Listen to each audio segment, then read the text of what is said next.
just a reminder from last week. We looked at the whole thing of one block can change a nation.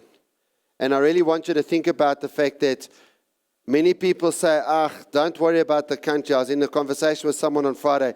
Don't worry about South Africa. We can't fix it. And that's true. We can't change a country by ourselves. But you know what we can fix is our block.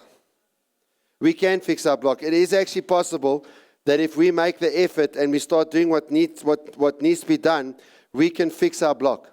And if enough of us start fixing our blocks, we will fix the nation, and one block can fix a nation, can change a nation. But here's the thing. It only happens when there's faithfulness. It will only happen by our faithfulness.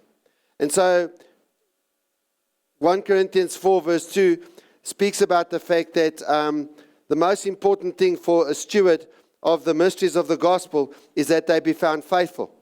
And we focused on the whole thing of faithfulness last week, because if we're not faithful, then at the end of the day, we won't change anything. But the other thing we looked at was that many people would like promotion. They want to be promoted in life, and they want more.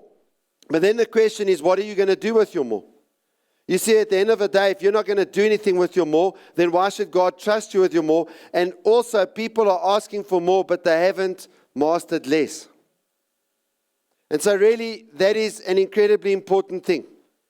Jesus himself said in Matthew 25:21, well done, and the Lord said to him, well done, good and faithful servant. You were faithful over a few things. I will make you ruler over many.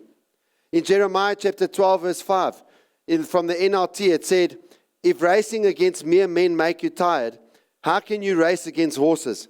If you stumble and fall on open ground, in other words, when times are good, what will you do in the thickets near the Jordan? In other words, when the trouble comes. And looking at that, you know, we want to go and do things and go for things when we haven't even mastered what we've got now, what's in our hands. And the other thing that you have to realize, we want the dreams of tomorrow, but tomorrow can only be conquered if you conquer today.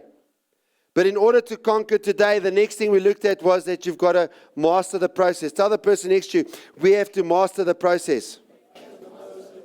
What are you doing when there's no one there clapping for you? What are you doing when there's no spotlight? When there's no fame or fortune? You know, even the top sportsmen and women, they only really get somewhere when they practice. Practice is what they say makes perfect. And so that's what we looked at last week. That's how you conquer greatness. You conquer greatness today, one day at a time, every day doing what you need to do. But now let's move on to this week's message. And if we look at this week's message, we're talking about a message which is how we conquer as a church. And it's entitled Fishers of Men. And just looking at what we started last week, and now to sort of carry on with the thought, in Matthew chapter 4, verse 18 to 22, it says, and Jesus, walking by the Sea of Galilee, saw two brothers, Simon called Peter and Andrew his brother, casting a net into the sea, for they were fishermen. Then he said to them, follow me and I will make you fishers of men. I want you to understand that. You follow me and I will make you into something. Now, when we model our lives on Jesus, we do the same thing. We tell people, follow me and I will make you into something. And then we see in verse 20, they immediately left their nets and followed him. They immediately left their nets and followed him. If you look in the Gospel of Luke, you know what you find? You find that at the end of the day, you find that there were many people that didn't follow him. That's the thing. There were many people that didn't follow him. These guys followed him. And so there was something different about them. And then it says, going on from there, he saw two brothers, James, the son of Zebedee, and John, his brother, in the boat with Zebedee, their father, mending their nets. He called them. Immediately, they left the boat and their father, and they followed him. I want you to think about that. That is pretty significant. They're there in the family business. They're busy doing the family business. Jesus calls them. Now, I believe they've heard Jesus a number of times before this. It's not like Jesus has just come. And they know that this guy is something special. And it says he called them, and immediately they left their boat and their father, and they followed him. Now, many of us would say to these guys, you're so irresponsible. But you know, Jesus said, if you're not willing to forsake all others for my sake, you're not worthy to be called my disciple. And so Jesus said, if you'll follow me, if you'll take whatever the heat there is for following me, I will take you from being a fisher of fish to being a fisher of men. What is a fisher of fish? They're someone that provides for themselves. I provide for myself. I'm looking after me and my family and my house and my household. I'm providing for myself. That is a fisher of fish. I'm not looking at nations. I'm not looking at anyone else. I'm not looking at any of that stuff. I'm just there for myself. And so he says, I want to move you from being a person who's just here to survive. Just me and my family. We just the survivalists. We're people that we don't initiate anything, we just react to everything. Because we actually want everything to stay the same. And most of our work is there to keep things the same and to keep ourselves in a position where we're comfortable. And Jesus says, no, I want to move you from that to someone that empowers others. You see, at the end of the day, the Lord didn't call you to empower yourself. The Lord didn't call you to look after me and my little stuff. The Lord has called you to empower others. The Lord has called you to go from a mindset and a rule in your mind of self-preservation to one where you have a mindset of nation building. You're thinking about building a nation. The Lord wants you to go from a place where you have the spirit of a child to where you have the spirit of a father or the spirit of a mother. Now, Jesus, as we said last week, didn't say for nothing, go out and make disciples of all nations. He's given us that command. That's His mandate upon our lives, to go out and make disciples of all nations. When we make disciples of all nations, we change nations. Listen, if the church is fulfilling that which Jesus has placed on it, the church changes nations. And empowering others means you're not just empowering yourself. Yes, you need to empower yourself. But empowering others means it's about more than just you. And it's about empowering a community and not just your family. We know, living in South Africa and on the African continent, there is a saying that goes on in our continent, that it takes a village to raise a child. In other words, you can't raise your child on your own. Even within the church, it takes a village to raise a child. You know, when you're raising your child, somewhere along the line, your child becomes a teenager or they enter into adulthood. And you'd better make sure that within the church, you have people that are going to say the same things that you would say to your children. There's a lot of people out there, there's a lot of even very sophisticated people out there that will give your children the biggest rubbish advice. It takes a village to raise a child. Who is the village that is assisting you with your kids? And then whose kids are you assisting other people with? It requires a change of mindset. It requires a change of attitude. You know, if you think about yourself maybe and you go to a restaurant and there's a waiter or a waitress and they're messing everything up. They're spilling the coffee onto you. They bring you the wrong order. Then what it normally happens is that you come out and you say, you know what? You suck. I'm not going to give you a tip. Really, this is disgusting service. In fact, can you please call the manager? But now, if you think if that waiter or that waitress, what if they were your son or your daughter? What would you do then? Surely you'd say to him, listen, you've really got to be focused. You can't be on Instagram or WhatsApp while you're supposed to be serving the clients. If you can't remember the order, maybe you should take some notes so that you can remember, so that you can be accurate. Because if you're not accurate, they're not going to give you a tip. And then you teach them, you rebuke them, you do whatever you need to for them, and then you give them a tip anyway because they're your son or your daughter. You see, the difference between someone that is into self-preservation and someone that is building a nation is how you'll treat that young waiter or that young waitress. And then we look at in Matthew chapter 17, verse 20 and 21. It says, so Jesus said to them, I say to you that if you have faith as a mustard seed, you will say to this mountain, move from here to there, and it will move, and nothing will be impossible for you. If you're living in the world of self-preservation, you're not living in the world of faith. I can promise you that right now. You don't need faith to try and preserve yourself. Many Christians are asking why the Lord doesn't answer their prayer. Well, maybe they've got a total wrong mindset and a wrong attitude about everything. The thing is, Jesus wants us to get to the level where we say to that mountain, move, and it moves. Where we have faith as a mustard seed, which is going to grow into something gigantic. That's the desire of God. And I want to ask you, what have you trusted God for in the last week? Where you've really trusted Him? Many times you ask people, what they want to thank God for. I want to thank God because as I'm standing here this morning, there's oxygen. I'm just so grateful for oxygen. Really? You have faith for oxygen? You have faith for oxygen? Is that all? Jesus doesn't want you to have faith for oxygen. Oxygen's there.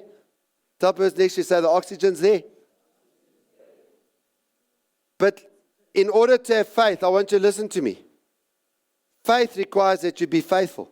And that's why the Apostle Paul, he told Timothy that when he's picking leaders, to pick faithful people, not gifted people. We spoke about gifting versus faithfulness last week. Look at 2 Timothy 2:2. And the things you've heard from me among many witnesses, commit these to faithful men who will be able to teach others also.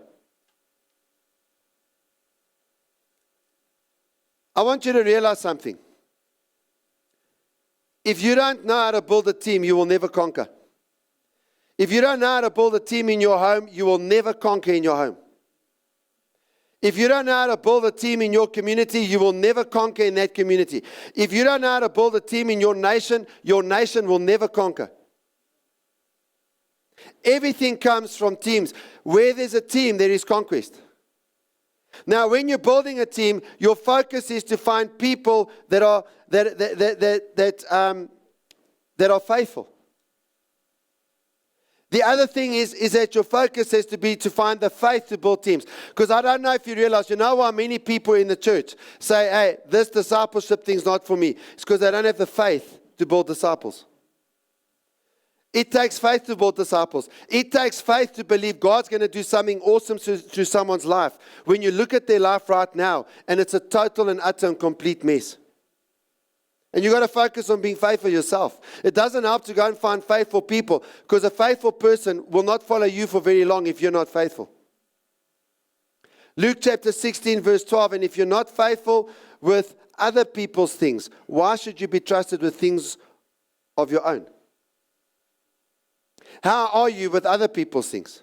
How are you with the church's stuff? How are you if someone lends you something? How are you at work or at school or at university with other people's things?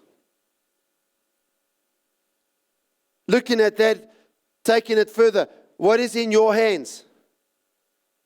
When you're faithful with what is in your hands, then you will be trusted with more. How well do you look after the things of others? If someone lends you their phone to make a call, do you make 10 calls? Maybe do you phone your boyfriend or your girlfriend or whatever and speak for 45 minutes on their airtime? Are you faithful with it? You know what the reward is for good stewardship of things that belong to others? You'll be given some of your own. But it means you need to get rid of selfishness. Even in terms of myself, and I want you to look at me now. I want all of you to look at me. Even in terms of myself. How am I faithful with a building that's not mine? In terms of everything that's going on in your life, how you faithful with other people's things is going to determine how you're going to be faithful with something that's not yours. You've got to get rid of selfishness. And to get rid of selfishness, you've got to look outside your own world. Now, 1 Corinthians chapter 13, verse 11 says, when I was a child, I talked like a child. I thought like a child. I reasoned like a child. Now that I've become a man, I'm done with childish ways and have put them aside. I want you to think about that. When I was a child, I spoke from what I understood, which was a result of how I thought. And so I spoke childish things. I did childish things.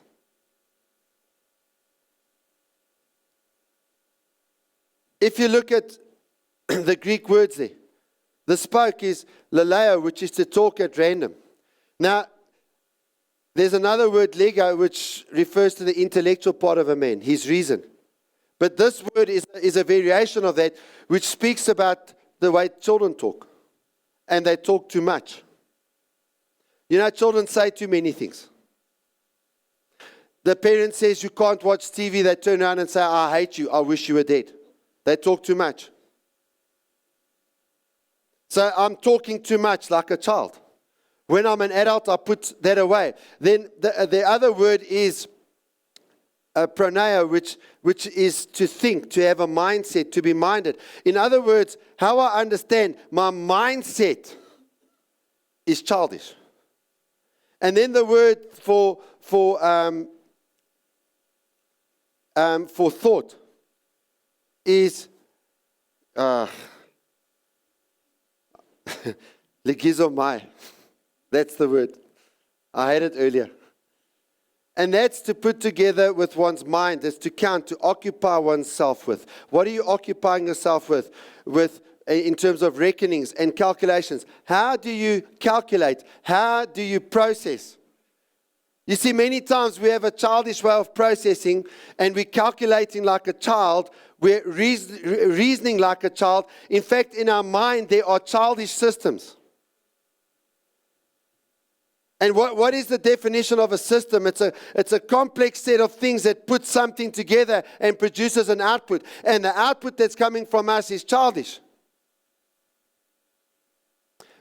Childish systems mean we think like an infant. Now, I want you to think about, how does an infant think? An infant thinks only about itself. And an infant will start screaming to get what it wants, even if it must destroy something. Think about a toddler. A toddler will take your iPad and throw it on the floor and smash it because it wants something to eat. Or it wants a sweet. And now here people are, and they're married. And they're willing to smash things and break things in order just to get what they want. They're willing to manipulate and say all sorts of terrible things to people to manipulate them into doing what they want them to do. And now they're 45, 50, 60 years of age, and they're still doing it. They're still doing what the 3-year-old does when the 3-year-old doesn't get what they want. I want to challenge you here today. Paul says something very specific, and do you only care about yourself? You know, a childish person who is married will say, I'm cheating on my wife and I'm leaving my wife for this other sticky over there. Because at the end of the day, my wife is X, Y, and Z. And they will blame their wife or their husband for betraying their marriage vows. But what does an infant also do? An infant also blames itself for things that are outside of its control. So a child, for example, if the child's parents get divorced, the child will blame themselves. Mommy left daddy for that other man because I was a nasty child in the house. And then you speak to a child, you tell them it wasn't you. Oh no, they need counseling. Rubbish. They're stubborn. It's actually sinful to think like that. To take responsibility for things like that can never be your responsibility. You weren't there when your parents made their marriage vows. No, you take responsibility for your marriage vows because you either were if you're married or will be if you're going to be married in the future there. When I became a man, I put away childish things. I put away childish systems. And so you, if you're a parent, need to teach your children to take responsibility for others. They can't just think about themselves. This is why, in terms of myself and Vix with our children, we've taught our children to be fishers of men. We've taught them that they are nation builders, that they are world changers, because everything that we've done has been to set them up. to set them up to fulfill the call of God, to set them up for greatness. Now, what are the childish things? In Ephesians chapter 4, we see some of the childish things that need to be put off. He says in Ephesians 4 verse 22, that you put off concerning your former conduct, the old man which grows corrupt according to the deceitful lusts. So you've got to put off the deceitful lusts and be renewed in the spirit of your mind, and that you put on the new man. The new man which God has given you is someone that you have to put on. It doesn't just come naturally. You have to put on the new man every single day. And then in verse 25 it says, how do you put on the new man? Well, first of all, therefore, put away lying. Why are you still lying to people? You're still lying to people because you're trying to make yourself look better than what you are. Let each of you speak the truth to his neighbor. In other words, people can trust you. The new man is someone that can be trusted. The old man cannot be trusted by anyone. How do you know that the old man's lying? When their lips move.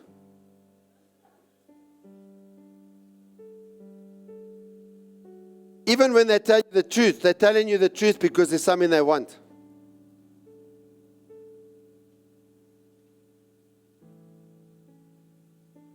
And it says, be angry and do not sin. Be angry and do not sin. And then it says, do not let the sun go down on your wrath, nor give place to the devil. Why do you still get offended? Why do we still have so many people Christians who've been Christians for a while and they still get offended? Because the old man's still there. And we have a culture within society today that says that if someone's offended, they have a right to be offended, and someone else did something to cause them to be offended. No, put on the new man. And then verse 29 says of Ephesians 4, let no corrupt word proceed out of your mouth. Yet we're still gossiping. We're still speaking about other people, and we're talking about how bad they are, but we hide our own stuff. We hide our own stuff. Amen? That's what the old man does. What do you speak? What is good and necessary for edification? In other words, I'm going to speak words that are going to build you up. And then later on in verse 31 it says, let all bitterness, wrath, anger, clamor, and evil speaking be put away from you with all malice. That gossip stuff, that stuff that you're saying, those malicious things. Malicious means you have an evil intention towards someone. Those malicious things you're doing to other people. You know, when you sit there and you say, this Fishers of Men thing is not for me. I just want to focus on my gift. That's fine, but that's not Jesus. That's not Jesus. And I'll challenge you, you can come and we can do a Bible study. I'll be very patient with you. You can go find the verses. I'll give you as much time as you need. You come and sit. I'll sit all night with you if we must. I literally will. You go find the verses that say it's okay, you know, me and my little clan, me and my little thing. It's a little thing. If you're not thinking about the nation, it's a little thing that you're busy with. And that's if you're a zillionaire, never mind a billionaire. And then it says, and here's the new man, be kind to one another. What is kindness? When you're doing good things for someone who doesn't deserve it. Be kind to one another, tender-hearted, forgiving one another. I'm not going to hold on to issues. Forgiving one another, even as God in Christ forgave you. You don't have the luxury of addictions and immorality, because you have people that you're responsible for. You're a nation builder. And so stop looking down on yourself, Active Church. Stop looking down on yourself as less than what God created you to be. Stop putting yourself down and become the nation builder that God created. Many people say it's not for me. But can I tell you what a nation builder does? They look at someone, they say, inside of you, you know what I see? I see a seed. The seed looks very different to the tree. But with what God has created and in Jesus, you already have everything for greatness. You have everything to be a nation builder. Everything that is necessary is inside of you right now. It's there. I want you to really listen to what I'm saying. It's there. Right now, it's there. Everything that you will ever be is already in you right now in terms of what Jesus died to make you. It's there right now. And the best people to be around is people that see it in you, even if you don't look like it right now. Okay, that's the Jesus way. Yeah, you see a bunch of misfits who are his disciples who can't even stay awake when Jesus asks them to pray with him. What does Jesus see? He sees 12 apostles. It takes faith to see that. It takes faith to see that in someone when they're messing up. Even in terms of people I want to be around. Why am I hanging around with people like Pastor Bert? Because I'm looking for someone who sees the tree in my seed. In terms of all of you, I want to say to you today, and I make this commitment as your pastor, I see the seed inside of you. In spite of the mess you might be making, I know my God and his ability to bring that seed out of you. But in order to grow, you need to be planted. This is why I tell you, you've got to be part of a cell group. This is why I encourage people to go to training, because you've got to be planted. No seed of no tree is going to grow if it's not planted in the ground. But you can't just be planted by coming to church. You've got to be planted in terms of your mindset, saying, I want to learn, I want to grow. To grow, I need to be planted. Stop trying to compete with other trees and comparing what other trees have done, when you have not gone through the process of the seed for yourself and for your own life. What does a seed need? It needs time, it needs water, it needs sun, it needs focus, and you'll reap a harvest. Until you can clap for the seed, you will never see the tree. Until you appreciate the process, you will never see the promise. You will never see greatness. Not the greatness that God wants for you. And next week we're going to be talking on Spring Day about stress, because stress happens when you get out of capacity. In other words, when what you're responsible for is bigger than what you're capable of doing. It's bigger than your capacity. We're going to be moving into that next week, because you can't build a nation if your capacity doesn't grow. And if you get to a place where you can do much bigger things than what you think you can do right now.